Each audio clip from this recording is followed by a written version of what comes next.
Hola, ¿qué tal? Yo soy Missy, The Point. Y se preguntarán, ¿de qué vamos a hablar el día de hoy? ¿Alguna vez han pensado qué es lo que pasa con nuestros residuos? ¿Será acaso que algo puede hacerse con ellos? Lejos del reciclaje que todo mundo conocemos, ¿hay alguna otra alternativa? Y sobre todo, ¿qué pasa con los residuos de las industrias? Industrias como la industria ganadera o como la industria agrícola, ¿pueden transformarse en algo diferente?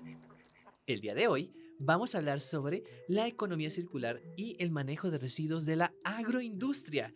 Y como yo no soy experta en el tema, invitamos a la doctora Danay Carrillo Nieves, quien es catedrática e investigadora del TEC de Monterrey Campus Guadalajara.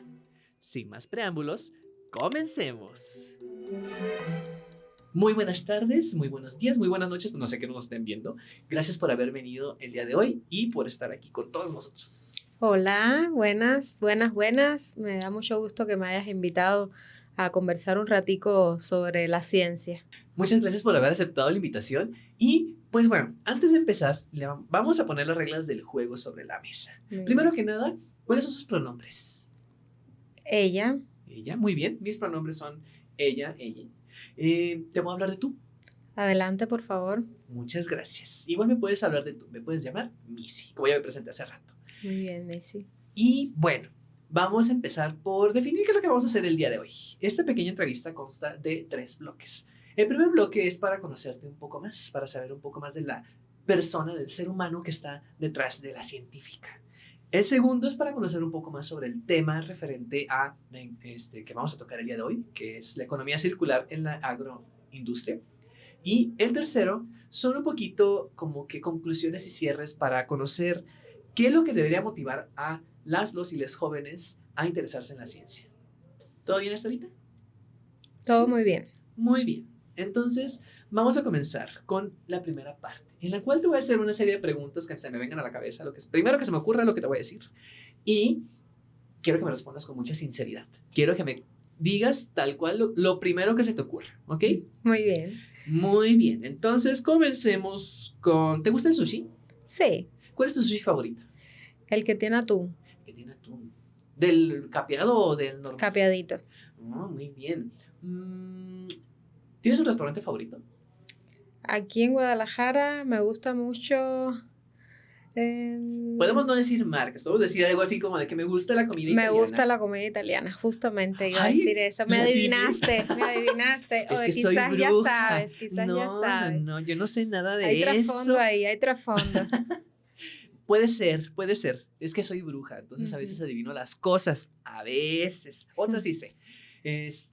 Bueno, con eso en mente, ¿te gusta la pizza?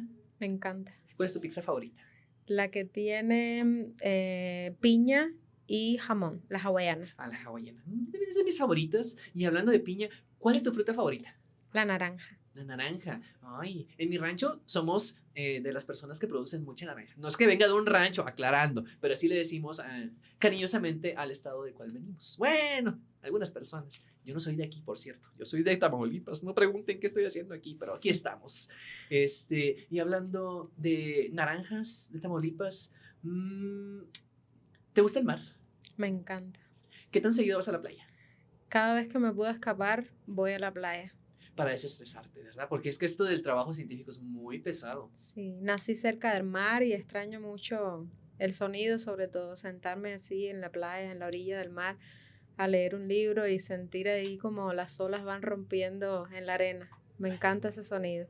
Qué bonito. Yo también nací cerca del mar, pero la verdad es que yo todo lo contrario, yo no lo extraño tanto. Ahí me desesperaba mucho porque en aquel entonces iban muchas personas de vacaciones durante el Spring Break, así le decían a esas personas que iban de vacaciones, y solían estar como que muy atiborradas las playas, entonces realmente una no podía disfrutarlo, como así de bonito como lo narras tú. Ay, me hubiese gustado poder hacerlo, pero... Hay que abstraerse a veces.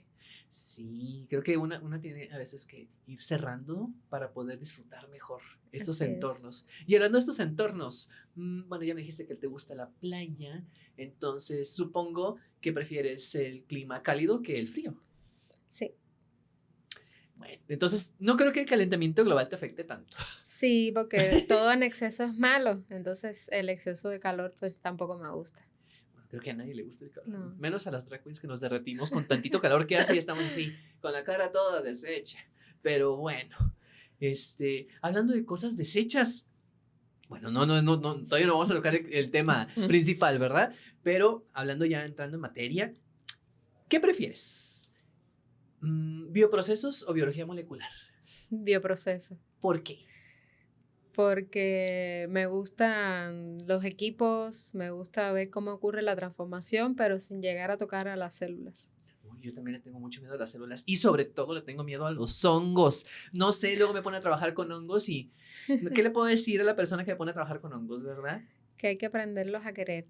Ay, no, son alienígenas de otro planeta. Producen muchas cosas buenas. Sí, producen muchas cosas buenas, pero también producen muchas cosas malas. Pero ese no es tema del podcast del día de hoy. Hoy vamos a hablar sobre otros temas más. Bueno, no más interesantes, son también igual de interesantes que los hongos. Hoy vamos a hablar de otros temas que no tienen que ver con hongos al 100%. 100% énfasis en eso. Pero por ahí vamos. Muy bien. Y bueno, ya que estamos entrando ahora sí en materia más tecnológica, más científica, viene la pregunta del millón. ¿Por qué te interesó la ciencia? ¿Por qué estudiar la ciencia? ¿Qué fue lo que te motivó? De pequeña siempre fui muy curiosa con las cosas que me rodeaban, cómo se llegaban a obtener pues los alimentos con los que comía, cómo se producía la ropa con la que me vestía, los medicamentos, toda esa eh, historia detrás de las cosas que nos rodean, son las que me motivaron a la ciencia. El querer conocer más allá sobre qué es lo que está pasando y el por qué. Exacto, cómo se crearon cada una de las cosas que día con día tenemos para facilitarnos la vida y pues tener la revolución industrial que tenemos hoy. Ay, qué En este bonito. mundo. Entonces, este es un tema de mucha curiosidad por entender qué hay ahí. Yo también comparto mucho el querer conocer qué es lo que hay detrás y el entender cómo es que las cosas han sido creadas para, pues, ¿por qué existen?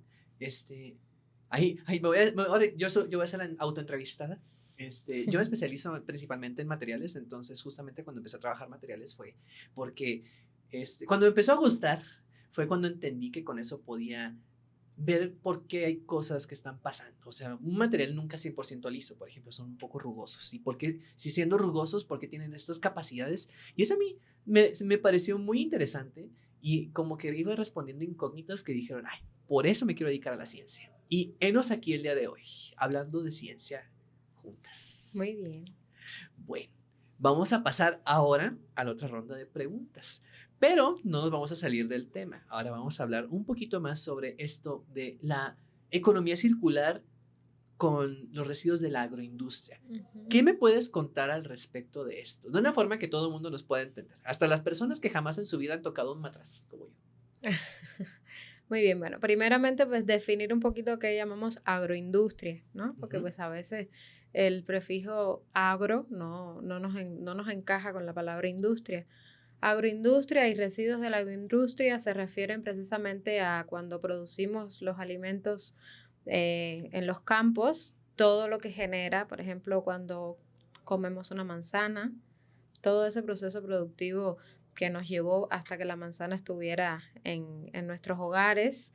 Por ejemplo, cuando tenemos las fresas, todos esos alimentos que se producen en el campo, mientras que se hace el proceso para cosecharlos, van generando una cierta cantidad de, por así decirlo, residuos, que esos residuos no llegan a nosotros, esos residuos no tienen un valor agregado para poderlos transformar, y es justamente sobre eso, sobre lo que me enfoco para poder sacar un valor agregado, y llamamos economía circular para que podamos aprovechar todo lo que se pueda generar alrededor de esa cadena de producción lineal y que no existan residuos o desperdicios que puedan contaminar el medio ambiente. Está muy interesante hablar esto de la economía circular. Yo es un concepto que tiene relativamente poco que empecé a conocer y a trabajar. Tengo un amigo que en Yucatán trabajaba mucho esto de la economía circular, pero enfocada desde la perspectiva social. O sea, buscaba como que integrarlo en diferentes ramas. Y de lo que lograba yo comprender al respecto es de que va más allá de las 3 R's que todo mundo conoce. O sea, reducir, reutilizar y reciclar ya quedó obsoleto. No podemos quedarnos solamente en ello, tenemos que pensar más allá. Y por lo que entiendo va más o menos de esa onda, ¿verdad? Es correcto, es tratar de transformar la basura, lo que hoy llamamos residuo, lo que creemos que nos sirve, es tratar de encontrarle una transformación y que se convierta en un producto de valor agregado. Y cuando digo valor agregado, es un producto que podamos utilizar en nuestra cotidianidad. Muy qué interesante. ¿Y tienes algunos ejemplos que nos puedas compartir respecto a esto ya implementado que pueda transformarse en algo de nuestra vida cotidiana?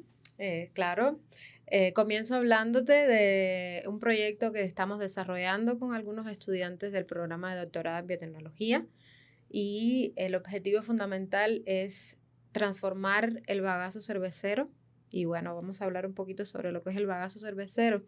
Esa cerveza rica que nos tomamos ahora, sobre todo en estos días calurosos. Pero no le diga a la doctora Malu, porque si no, nos va a regañar por estar hablando de cerveza. Sí, esa cerveza que nos tomamos se transforma o se produce a través de un grano, es el grano de cebada.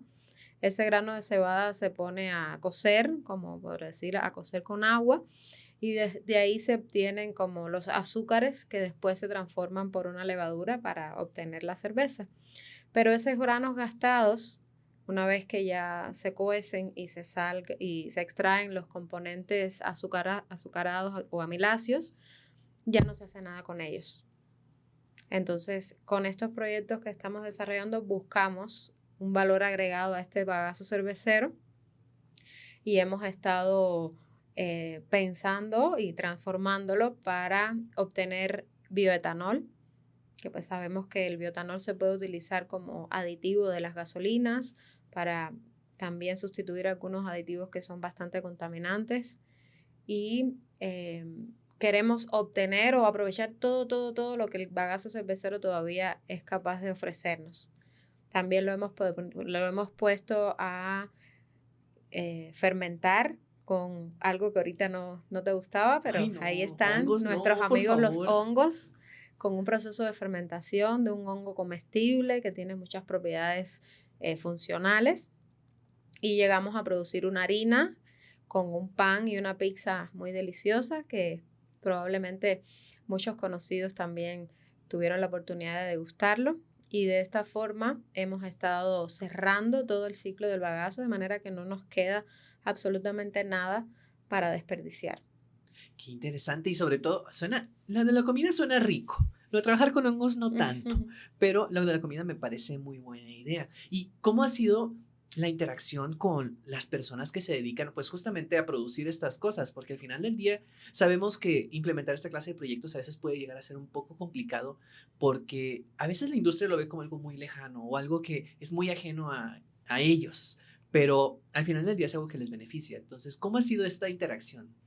Justamente la idea que tenemos como proyecto, como grupo de investigación, es que todo lo que hagamos en nuestros laboratorios se pueda compartir con las personas que puedan estar más involucradas con la temática en particular que estamos trabajando. En este sentido, y retomando un poquito del proyecto del bagazo cervecero, hemos estado vinculados o de la mano con una cervecería aquí en Jalisco, que es la cervecería Cielito Lindo. No decimos marcas, Ok. pero está Hemos bien. estado involucrados con una cervecería que nos han estado donando este bagazo cervecero y hemos tenido también acercamientos con las personas que tienen que ver específicamente con la cervecería para mostrarle cuáles son los principales resultados que hemos llegado a obtener durante este tiempo que venimos haciendo esta colaboración y hemos tratado de tener acercamientos también con entidades gubernamentales para eh, difundir todo lo que hemos trabajado también de la mano de la producción de estos alimentos que tienen un valor agregado, que sustituyen un poco la harina tradicional, que sabemos que genera al final problemas de obesidad, entre otros. Y con la sustitución de esta harina por la harina proveniente de ese hongo que consumió o transformó el bagazo, es una harina enriquecida en nutrientes con alto contenido de proteína y sustituye esa harina que normalmente comemos en el pan con un poco de pecado. Ay, pues yo no sé qué pecado estás hablando, porque yo realmente me lo como muy a gusto. Pero qué interesante es esto, porque justamente hablar del impacto social que tienen nuestros proyectos como científicos se vuelve a veces algo como tabú, como que las personas en la ciencia olvidamos por completo que somos seres humanos. Ya lo había mencionado anteriormente con la doctora Malú.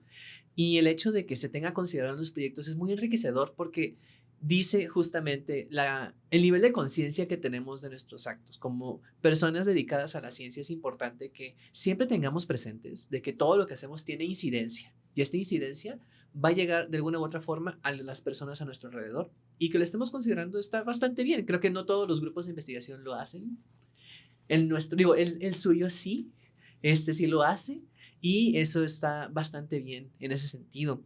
Y hablando ahorita de impacto social, me gustaría saber de qué manera afecta esto de la economía circular a los jóvenes o cómo se relaciona, qué interacción hay entre los jóvenes y la economía circular. Fíjate que relacionando un poquito esta pregunta que me haces y un poquito en el ámbito en el que yo me desenvuelvo, porque pues además de investigación también me dedico a la docencia, lo que yo he logrado ver en estos años de docencia es que estas generaciones tienen un compromiso ambiental más arraigado que quizás pudiéramos decir de generaciones anteriores, en el sentido de que hay más compromiso con el tema de qué consumen, cómo se están alimentando, qué tienen los alimentos que tienen al alcance de la mano.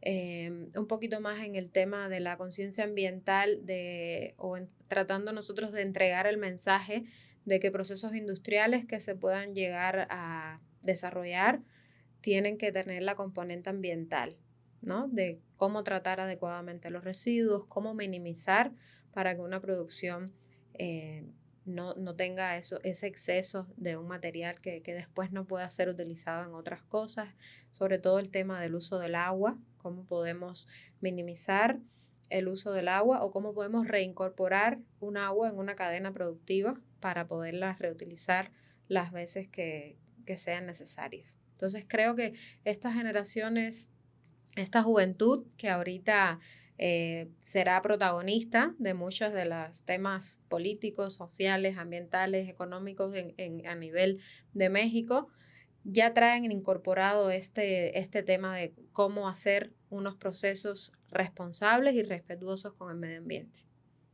Mm, eso me gusta, saber que las nuevas generaciones se están interesando cada vez más en estos temas es muy importante porque al final del día estas son las personas que se van a quedar con el mundo. Entonces, ¿qué mejor manera que empezar a cuidarlo desde ahorita? Creo que hay muchas personas jóvenes que van a estar viendo estos videos y el hecho de conocer un poquito más sobre estos temas puede que les motive para trabajar con ello y que no se queden solamente en las 3 R's como era anteriormente. No, hay que entrarle ya de lleno a la economía circular porque la verdad es muy complicada, pero es muy buena. Siento que es la que tiene mayor impacto realmente en todo el posible daño que se puede generar al medio ambiente y también en la forma en la que producimos las cosas, porque empezamos a reducir el uso de ciertos recursos que probablemente ya no sean renovables y empezamos y les damos una nueva vida. Y eso es bastante bonito, siento yo, para todo esto del cuidado del medio ambiente. Bueno, aparte estábamos platicando justamente de esto, de aprovechar el bagazo cervecero, pero aparte de eso, ¿qué más se está haciendo en Jalisco respecto al tema de los residuos agroindustriales y la economía circular? Ok, entonces vamos a irnos ahora, estuvimos hablando de residuos sólidos, ¿no? Sí. Vamos a irnos ahora a los residuos líquidos. Uy, Dios, el agua residual, mi mero Exactamente, mole. exactamente. Pues sabemos que Jalisco pues es el gigante productor de tequila a nivel México. Pero en la producción de tequila genera una gran cantidad de agua residual que le llamamos vinazas, ¿sí? Esas vinazas pues tienen una alta carga orgánica, tienen un pH que también afecta en los suelos o cualquier otro lugar en la que van a parar sin un adecuado tratamiento de aguas residuales. Entonces, solamente para que nos llevemos una idea, por cada litro de tequila que vemos ahí en el mercado o que nos tomamos, se producen 14 litros de vinazas. Es demasiado. Exactamente. Y no saben cuánto contaminan esas vinazas al agua dulce o al agua limpia, vamos a ponerlo así. Es muchísimo, muchísimo. Sí, entonces, por ejemplo, algunas de las alternativas que se han implementado es usarlas para regar los cultivos del agave, por ejemplo.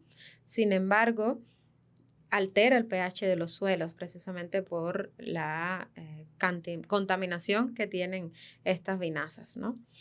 Entonces, ¿qué hacemos nosotros en el grupo de trabajo para tratar o biorremediar estas vinazas? Cultivamos microalgas. Las microalgas son organismos que conocemos que pueden encontrarse en los océanos, pero también en agua dulce. En los charcos de agua puerca. También podemos verlas por ahí. Sin embargo, me llama mucho la atención porque siempre vemos a los árboles como nuestros salvadores o nuestros productores de oxígeno.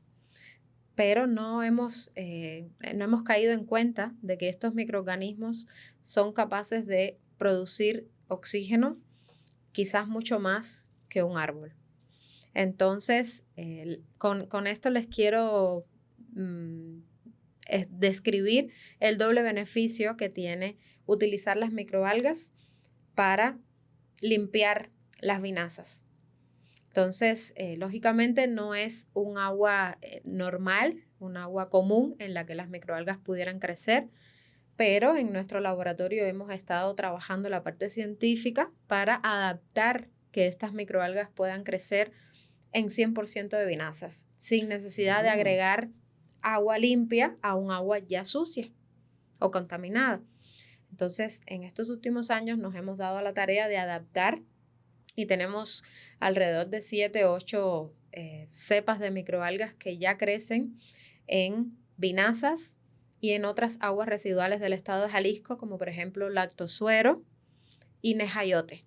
¿Qué es nejayote? Sí, apenas iba a preguntar, ¿qué es el nejayote? Porque yo Muy sé que bien. muchas de las personas que nos están viendo probablemente van a hacerse la misma pregunta. Exacto. El nejayote es un agua residual también con una alta carga orgánica, un pH elevado y se produce justamente cuando en las industrias cocemos el grano de maíz para nixtamalización y, por ejemplo, para hacer todas las tortillas, que es el alimento base de la comida mexicana.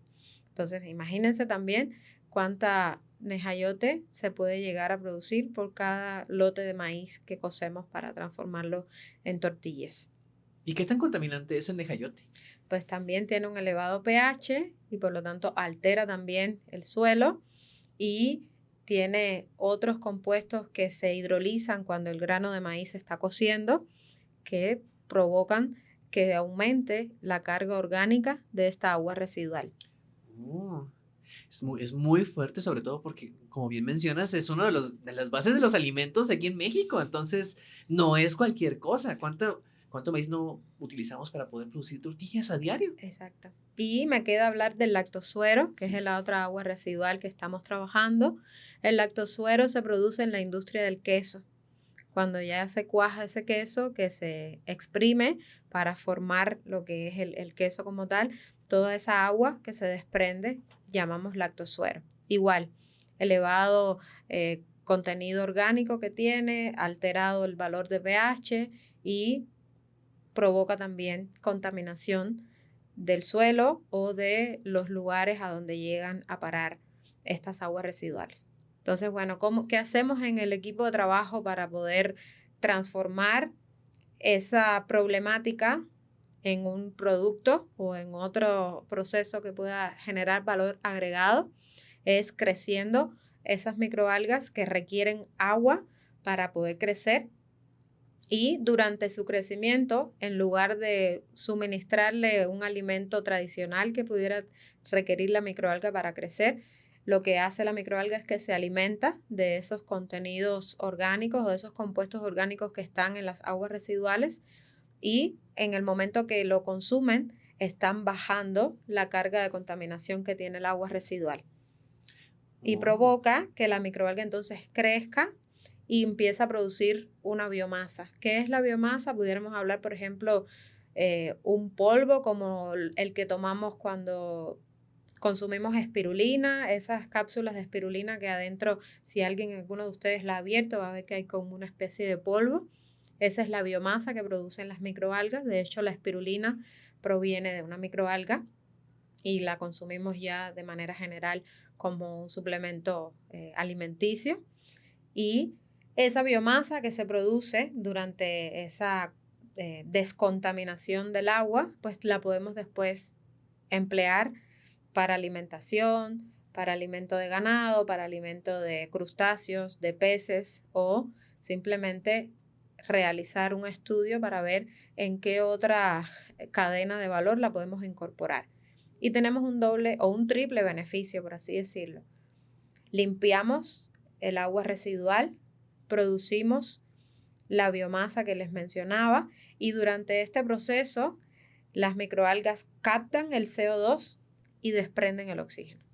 Entonces, podríamos hablar de un triple beneficio con este tratamiento para remediar aguas residuales. ¡Qué impactante! Y sobre todo este es, creo, el mejor ejemplo de en qué consiste la economía circular, porque se está tomando el residuo, se convierte en algo más, y esto más que se convierte, además, se vuelve a meter dentro de la cadena de valor de alguna u otra forma, como el ejemplo de la espirulina que estamos mencionando. Me parece muy, muy interesante. Y creo que esto va a darnos pie para el cierre del podcast, en el cual me gustaría preguntarte algo. ¿Qué te motivó a estar trabajando estos temas? Siempre el tema medioambiental para mí fue un tema que me llamaba mucho la atención. Donde yo nací, es decir, yo nací en Cuba, y por el lado de mi casa pasaba una zanja o un efluente que desembocaba en un río. En esa zanja lo que circulaba por ahí eran aguas sucias de un hospital que teníamos como unas cuadras más arriba, ¿no? Y siempre yo en verano me mortificaba mucho porque pues yo quería bañarme en la zanja para aplacar un poco el calor, y pues lógicamente pues mis papás no me dejaban porque pues estaba llena de infección. Entonces siempre me llamó mucho la atención de que por qué siempre veíamos en las películas de estas lagunas, estas cascadas tan hermosas, tan apetecibles para pasar el calor, y que pues uno no las pudiera utilizar de manera global porque cada día más contaminamos nuestros alrededores. Entonces, ¿qué nos va a quedar para nuestras futuras generaciones si ya tenemos contaminado todo lo que nos rodea? Es muy cierto eso, y creo que compartimos una historia muy similar, porque cuando yo era más pequeña, muy, muy pequeña, yo vivía justamente al lado de una zanja también, pero también vivía al lado de cierta empresa que no puedo mencionar el nombre porque me van a regañar, y el agua de allí era siempre sucia justamente porque la empresa desechaba todo eso. Entonces constantemente me tocaba ver cómo proliferaban cosas que no deberían estar creciendo en una zanja, pero también al mismo tiempo era bueno, no puedo ir a la playa porque justamente está toda esta gente turisteando, y ¿a dónde voy? ¿Qué hago yo? Y de ahí se empezaron problemas de escasez de agua en la zona, y me di cuenta de que la problemática es muy compleja.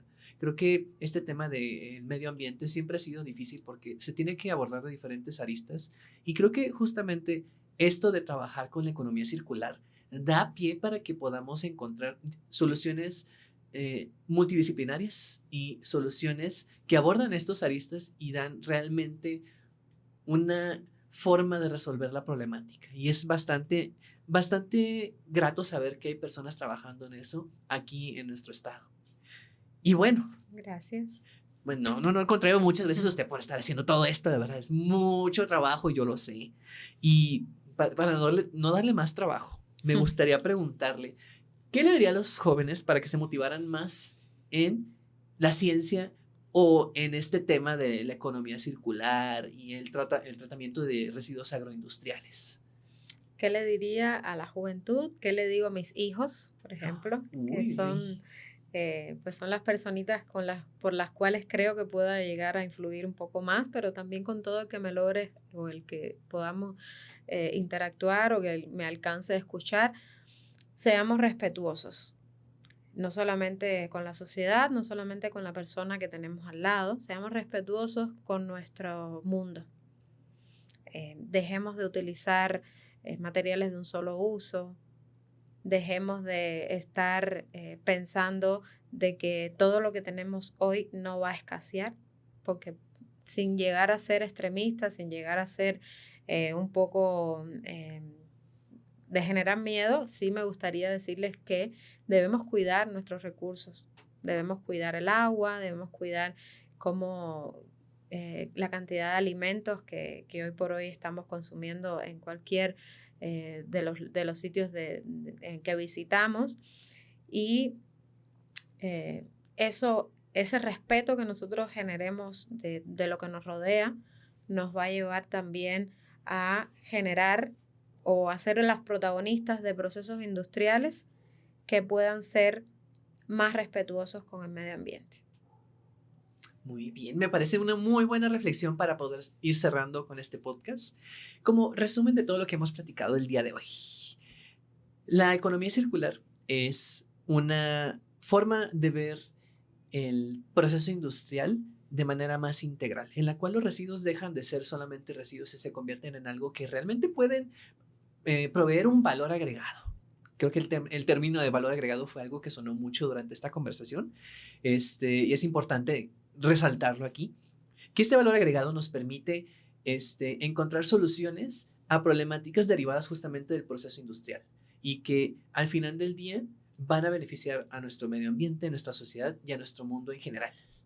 Y pues bueno, el tema de los residuos agroindustriales es inmenso y se tiene que seguir trabajando porque también es uno de los más contaminantes de todo el mundo. Así que es importante tener en cuenta esta perspectiva de economía circular cuando estamos trabajando justamente con residuos agroindustriales y buscar soluciones que nos puedan dar un mejor planeta, un mejor mundo a futuro.